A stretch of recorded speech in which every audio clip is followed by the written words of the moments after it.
जय हिंद। डिक्टेशन शुरू होगी 5 सेकेंड बाद।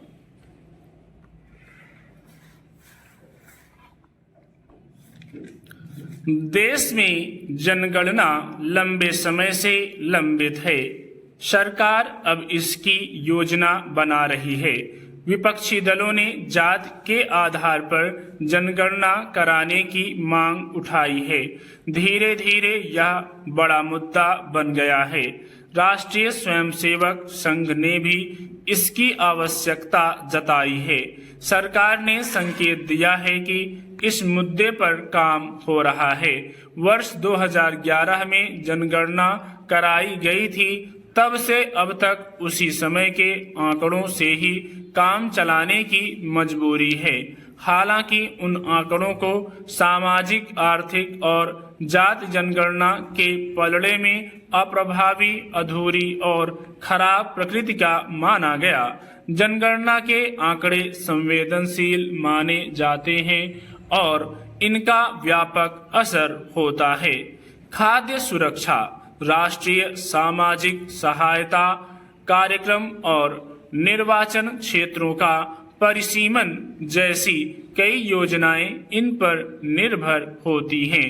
आंकड़ों का उपयोग सरकारों के साथ उद्योग जगत और शोध संस्थाएं भी करती हैं। बदलते समय के साथ देश के सामने नई चुनौतियां हैं, जिन्हें लेकर नीति निर्धारण की जरूरत है।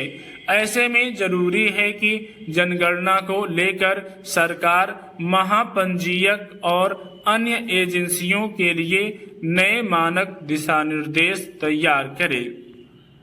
जून 2024 तक 233 देशों में से भारत उन 44 देशों में से एक था जिन्होंने इस दशक में जनगणना नहीं की थी। सरकार का कहना है कि कोरोना महामारी के कारण यह कवायद नहीं की गई। हालांकि 143 अन्य देशों ने इस काल में ही मार्च 2020 के बाद जनगणना की। संघर्ष, आर्थिक संकट एवं उथल पुथल से प्रभावित Yemen, Syria, Afghanistan, Myanmar, Ukraine, Sri Lanka और उप सहारा अफ्रीका जैसे देशों ने जनगणना नहीं कराई।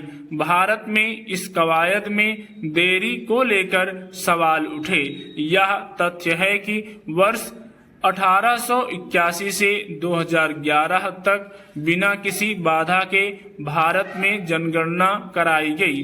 सामाजिक, आर्थिक और जाति जनगणना पहली बार वर्ष 1931 में कराई गई थी। इसका उद्देश्य अभाव के संकेतकों की पहचान करने के लिए ग्रामीण और शहरी दोनों क्षेत्रों में भारतीय परिवारों की आर्थिक स्थिति के बारे में सूचनाएं जमा करना था। SECC में संग्रहित जानकारी सरकार द्वारा परिवारों को लाभ देने या लाभ से वंचित करने में फैसले के लिए आधार बनती है।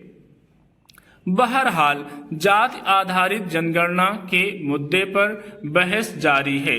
देश के कई हिस्सों में अभी भी जाति आधारित भेदभाव है। ऐसे में विभिन्न जाति समूहों के वितरण को समझकर सामाजिक असमानता को दूर करने और हाशिए पर रह रहे समुदायों के लिए लक्षित नीतियां बनाई जा सकती हैं। इसके विरोध में यह तर्क दिया जा रहा है कि जाति आधारित भेदभाव बढ़ सकता है।